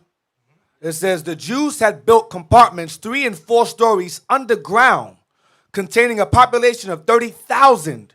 Gabi says that Hess Warteg visited their cities of Beni Abbas, Jobel, Nufusa, Yehud, Abbas. To the point, they had shops, stores, schools, and synagogues all underground. The achievements of these Jews prove what a persecuted society can do under adverse conditions. These Jews had a foundation to build on, unlike other persecuted people. They had their history, culture, laws, language, and skills. While in captivity, they built schools. In captivity. Underground, 3 to 4 stories. That's where you read that? I mean, what's the area that was in? Page 119. No, what's the area that this was these... in it says, hold on. The reason why I asked that question, if you don't, because I know it's not the area that I'm thinking of, but I'm going to parallel it. The Fusa mountain range, because of Roman persecution. Okay. Is. So speak about, perhaps it's talking about the catacombs. Yeah, it is. That's why I asked him, because the catacombs, and when I was bringing up that history about when Jerusalem was conquered in 70 A.D. and the Romans had came into Jerusalem to destroy it. You can read the history in Luke and in Psalms, I think it's 79, when the atrocities and the temples and everything was overthrown and destroyed. The group of us that stayed there, because Christ told us to leave, he said, when you see the army surrounding Jerusalem, then know that the time of destruction is near. And those that be on the outside don't come in, and those who are in Jerusalem leave. But you know, there's some of us didn't want to leave. Some of us are going to stay and fight and said, no, we ain't going anywhere. So we didn't listen to that warning that Christ gave. So when the Romans came in, the ones of us that they didn't kill, like when you read in 79 Psalms, that left our bodies on the ground without, leave none to, they didn't bury our dead or anything. Africa. The ones that Africa. Okay, That's so that's where that's at. So now I'm talking about the catacombs. The ones of us that remained to fight, we were captured and brought into Rome. And while we were in Rome, like what you was reading, there was catacombs of 600 miles of underground burial cities throughout Rome, where the Israelites used to hide, because the Romans were bringing us and dragging us into the arenas to fight the lions and the tigers and the bears and all that. So we had places of refuge. And in these places of refuge, you'll find a lot of these things that you was reading about, which we were doing in Africa as well. But while we were down there, we were drawing pictures of ourselves, pictures of our forefathers, Moses, David, Job, Daniel, and the lions. Then all them things are all over the walls over there. So again, that goes to your point about the greatness that what a persecuted people can do once they have their history with them. Right. And that's the point that I'm bringing out about the catacombs. So, Deacon Anton, where was that at? What you were reading? Where was it at? On page 119. No, where? Oh, this is the first paragraph. No. Was it in China? Oh, Africa. I'm sorry, Africa. Okay, so the reason I wanted you to say that, because all that stuff you read, we don't see that today. When you look up Africa and all that, it's like dust and jungle. You don't really see what we're reading here. So what does that prove that the white man did over there? Destroyed it totally. Like when you read in History of the American Indians, it talks about them having cities on this side of the world. But you don't see that throughout North America. They portrayed American Indians run around with deer skin. But when you read the history, it says they had diamonds in their clothes. But like, what clothes? I'm looking at drawings of them naked and with spears. That's how the white man plays games on us, to make us think our history is nothing. Okay? Y'all understand what I'm saying? And that effect carries all the way up to today, where some of us think that we cannot organize to the point to get a building. Still believe that we can't do anything. Yeah, man, but Bishop, we have moved our poem. It's just like chess game. We have moved our poem more faster now. Now this is a school poem putting up. We have a lot more project coming in. Then if we can do this one, we can do much more. You understand? And this shows that Israel, even through persecution, always were innovative and didn't just sit around just by observation. They were always focused on educating the people all the time. That's why I read again, it says they had shops, stores, schools, and synagogues. Those are bases of business and education. Israel was always innovative and never ever sitting still, regardless of any conditions they were in. They were always busy and never sitting around doing nothing. Israel is a people that's always on the move. The train was always moving with them, whether through Roman persecution or Arab persecution. Exactly. Get 1 Maccabees 4:55. So we had mentioned earlier about the Feast of Dedication. I made the point by saying Christians can never explain that without going into the book of the Apocrypha. 1 Maccabees 4:55 down. So this is the last day of the feast. It closes out tomorrow at sundown. This is the last day, but here's what happened. 1 Maccabees 4. Let's start at verse 54. 1 Maccabees chapter 4, verse 54. Look at what time and what day the heathen had profaned it, even in that was it dedicated with songs and citherns and harps and cymbals. So the same day that the temple was destroyed was the same exact day, many years later, that the temple an altar was rededicated to the Most High. That's why it says, look at what time and what day the heathen had profaned it. Even in that was it dedicated with songs and citherns and harps and cymbals. So the same day it was destroyed was the same day it was rededicated to the Lord. Read. Then all the people fell upon their faces, worshiping and praising the God of heaven, who had given them good success. Good success. And that's what we want in these last days. Good success. Go ahead. And so they kept the dedication of the altar 8 days. So the dedication of the altar is the same holiday we read about in John chapter 10, verse 22. Read verse 56 again. And so they kept the dedication of the altar 8 days, and offered burnt offerings with gladness, and sacrificed the sacrifice of deliverance and praise. They decked also the forefront of the temple with crowns of gold, and with shields, and the gates and the chambers they renewed, and hanged doors upon them. Thus was there very great gladness among the people, for that the reproach of the heathen was put away. Moreover, Judas and his brethren, with the whole congregation of Israel, ordained that the days of the dedication of the altar should be kept in their season from year to year by the space of 8 days, from the 25th day of the month Caslu, with mirth and gladness. At that time also they builded up the Mount Zion with high walls and strong towers round about, lest the Gentiles should come and tread it down, as they had done before. And they set there a garrison to keep it, and fortified Bethsarah to preserve it, that the people might have a defense against Idumea. So we set up a defense against Idumea, which was adjacent to our land. From there, go to Daniel 11:31. Daniel 11:31 talks about the Feast of Dedication, but it's written as a parable. So many times Christians don't understand Daniel, so they leave it alone. But that's what it's talking about. The book of Daniel, chapter 11 and verse 31. And arms shall stand on his part, and they shall pollute the sanctuary of strength, and shall take away the daily sacrifice, and they shall place the abomination that maketh desolate. That's what you read about. We read this last week about the abomination of desolation. This is what Daniel is prophesying would happen. And remember, Daniel was under Babylonian and Persian captivity. Okay? I mean, Babylon and Medes came in first. Read that again. Verse 31. An arm shall stand on his part, And they shall pollute the sanctuary of strength, and shall take away the daily sacrifice. And they shall place the abomination that maketh desolate. That's when they sacrificed swine on the altar. They put images of Jupiter in the temple. The harlots ran and they had sex with women all in the temple. Go ahead. Verse 32. And such as do wickedly against the covenant shall he corrupt by flattery. That's what you read in 1 Maccabees around chapter 1 and 2, where it says certain Israelites made an agreement, a covenant with Rome, to bring in exercises, covenant of exercise gymnasiums, to bring the Israelites under the rule of Rome. Go ahead. But the people that do know their God shall be strong and do exploits.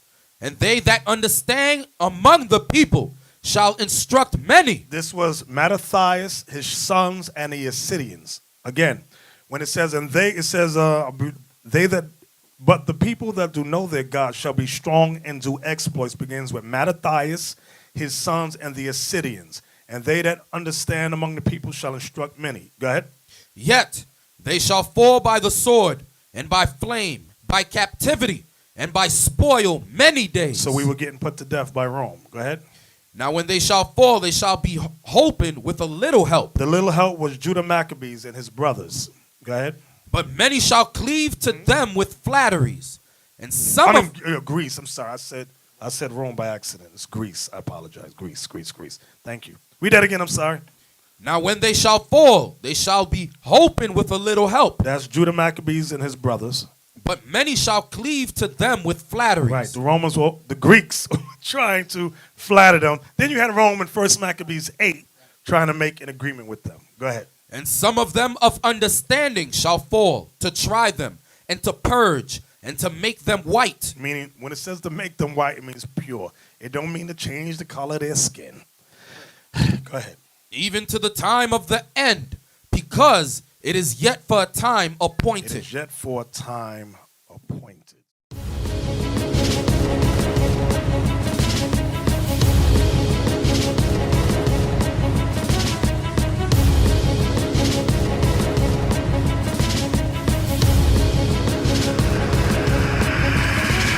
Shalom, Israel. I'm Elder Nathaniel of Israel United in Christ. YouTube likes to shut our channels down, as some of you have noticed, ever so often. Subscribing to join IUIC will assure you will always stay connected to our YouTube accounts. We want to do our best to make sure this truth gets out. Please click and join our subscriber YouTube channel called Join IUIC to stay linked to all of our videos. So again, please make sure you subscribe to this and join IUIC channel to get your latest updates from all our YouTube channels. Shalom.